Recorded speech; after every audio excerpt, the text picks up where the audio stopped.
The Financial Survival Network, helping you survive and thrive in the new economy. Go to CarrieLutz.com and sign up for 30 free micro trainings on financial survival. This show is brought to you by Miles Franklin. They've been selling gold and silver for 22 years, and I'm a customer because when you buy, they ship. For more information, go to milesfranklin.com or call them at 800-822-8080.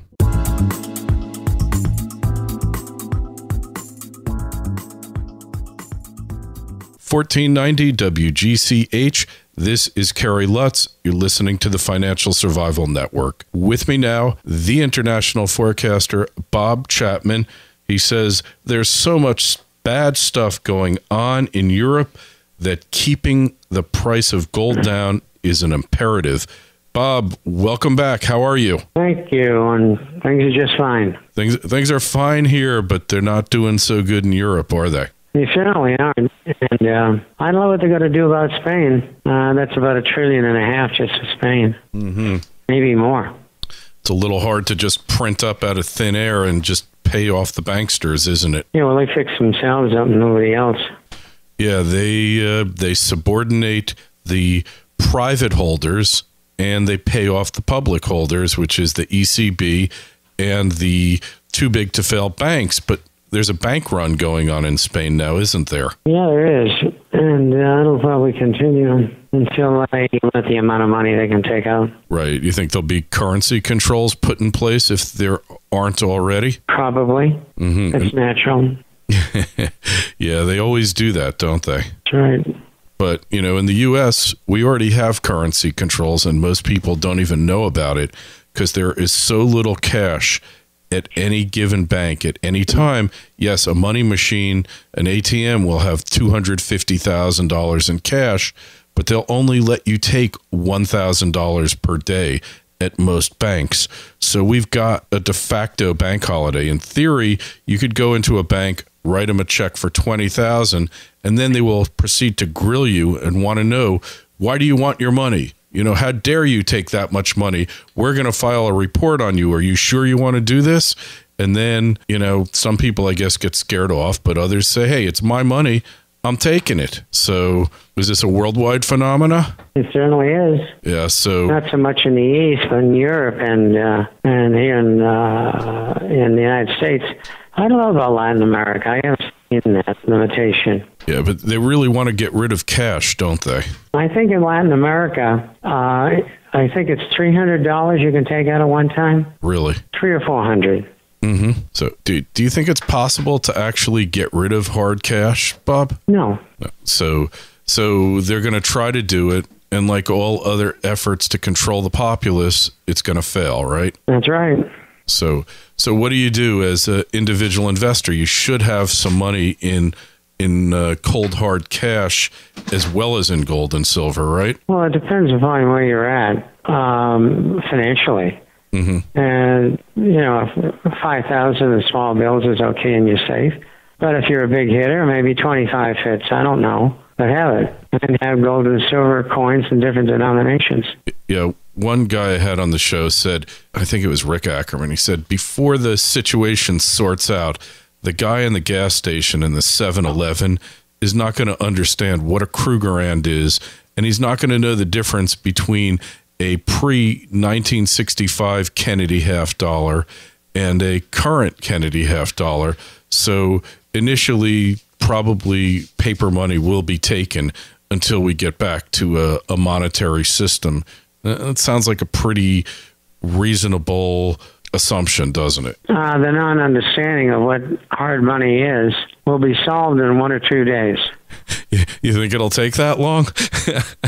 I don't know. Mm-hmm. I mean, we always keep all that stuff on hand. Yeah, it certainly pays to be prepared, doesn't it? Sure does. Sure does. So what other bright spots do we have to look forward to in the world here? Anything of significant noteworthiness going on now that's off the radar? Sure. I mean, we paid our taxes yesterday to keep the welfare system going. Yeah, for another month, because tax collections are down so much that, almost half the budget is monetized debt, right? About 57%. 57% we're up to now? Well, it's either 43 or 57. I don't know which side it is. But it's a lot of money. Mm-hmm. Yeah, well, it's just a good thing that we don't have any inflation, right? Oh, yeah. They would have you believe, right? They would have you believe. But we know when we go to the gas station and we put gas into our car and it's over $4 a gallon, we know that inflation is rampant and is being understated. What is Williams saying the rate is right now, Bob? Do you know off the top of your head? 11.2%. And you know what's interesting about that number is every year there's a measurement, and it's probably the only true consumer price measurement published by the government, and that is how much a Thanksgiving turkey meal costs. And for the past 2 years, it's been up 13% each year. And that's pretty close to what Williams is saying.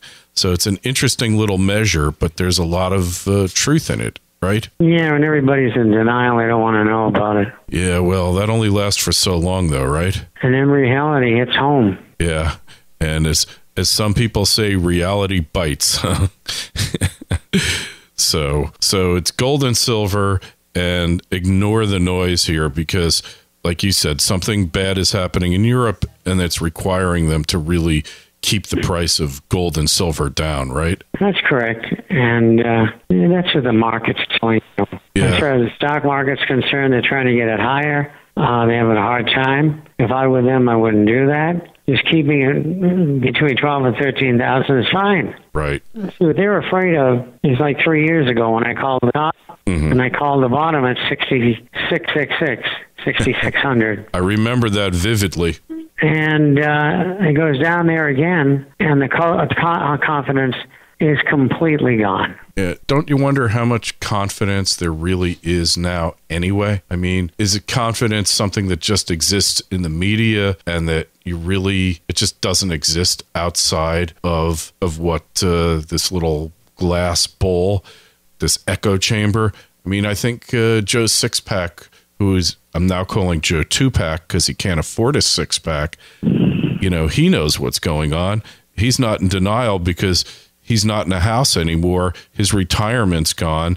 And where does that leave you? What can you do at that point? I think this illusion that we've been under is going to be gone very shortly. No, it could take a few years, but I think this year and next year are really bringing it home to them. Yeah, it's sad, but unfortunately, it's a process that has to be gone through. There's no other way because eventually the markets are going to right themselves, and eventually people wake up because you're working harder than you've ever worked before. If you're fortunate enough to have a job, you're making more money, at least in terms of numbers, and yet you don't have enough money to get by.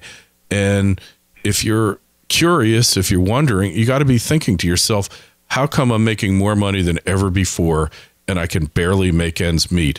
And there's two reasons: inflation and taxes. So you really need to be thinking about the reasons why. It's not your fault that it's happening. It's everything around you that's kind of going south. Well, I think the mysteries are solved by each person himself. He knows what's going on. And some people just say, well, what can you do? And others say it's there. I don't know what to do. A tremendous denial factor. Oh, huge. And they don't like it, but they don't know what to do. They have no recourse through Congress. You elect them and they do what the bankers want. Yeah, it's pretty outrageous. But one good thing happened today, and that is that the CEO of Citibank was trying to get a $15 million bonus, and the shareholders smacked him down. And it would just be good if the country smacked down the banksters in the same way, because it's out of control. I mean, did you happen to see they were interviewing the president the other day? Somebody got in a question, well, you're flying all over the place while everybody in the country is starving and while we're in this unbelievable economic situation. Do you think that's right? And his answer was basically, well, I'm raising a family and we got to have places to go on vacation and I'm doing the people's business. And it's that type of attitude that I think we're all fed up with. And it's with the fascist corporations, and it's at every level of government, this arrogance and this total denial and rejection of what it's like to be an American now and what you're going through, what you're experiencing in this depression. So, and you called that depression about 3 years ago in February, if I remember correctly, right? It was 2. 2 years? You sure? It was in 09 or 10? But you were the first one to call it. You realize that? Yeah, probably. I can't remember whether it was 2 or 3 years, but I did call it. You called it. I think it was 3, but it could have been 2. It might. You know what? It might very well have been 2 years ago. I remember listening to you with Chris Walczek, and you said, we're in a depression. And to this day, nobody will admit it. And I always thought, when I look back at the Great Depression, that they just didn't know that the country was in this depression. I mean, they knew it, but for the first 3 or 4 years, they said prosperity is right around the corner. Happy days are here again. And now, watching our leaders do the same exact thing, I've come to the conclusion that they knew all along that we were in a depression, and there was nothing they could do to bring the country out of it or the world out of it then. And there's nothing that they can do now, which is why we're left where we're left, right? That's right. They don't have any avenues. They know they're going in. Yeah. And, last time they had a big war. Mm-hmm. And what do they do this time? Another big war? Yeah, I thought that would be a possibility, but it looks like it's really being resisted on a lot of different levels, and we can only hope that it's not going to happen again. But just like everything else that's going on in the country, it's totally out of the average Joe Two-Packs. It's out of your control. There's nothing you can do about it, and you're kind of just left back to wonder and watch. So, Bob, hey, thanks for being on again. We will talk to you in a couple weeks. And International Forecaster, tell us about it. The forecast is about business, finance, economic, social, and political issues all over the world. We publish by email on Wednesday and Saturday. Usually runs around 30, 40 pages. And we have a hard copy that goes out twice a month for those who are not on the internet.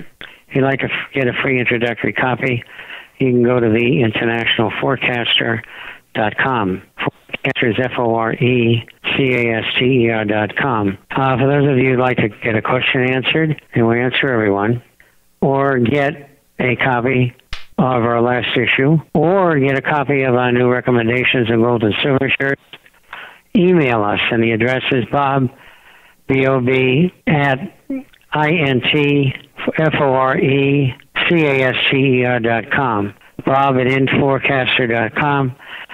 Those would like to call toll free 877-479-8178. 877-479-8178. You can get your copies there. And if you want to become a subscriber, it's probably the place to go to because they have an offer there of a free 1-year subscription. So if you'd like to take advantage of that, the deal that they're offering is terrific. All right, Bob. Hey, thank you so much for being on, and we will talk to you again in 2 weeks. Be well. Thank you. Bye-bye. Take care. Sure.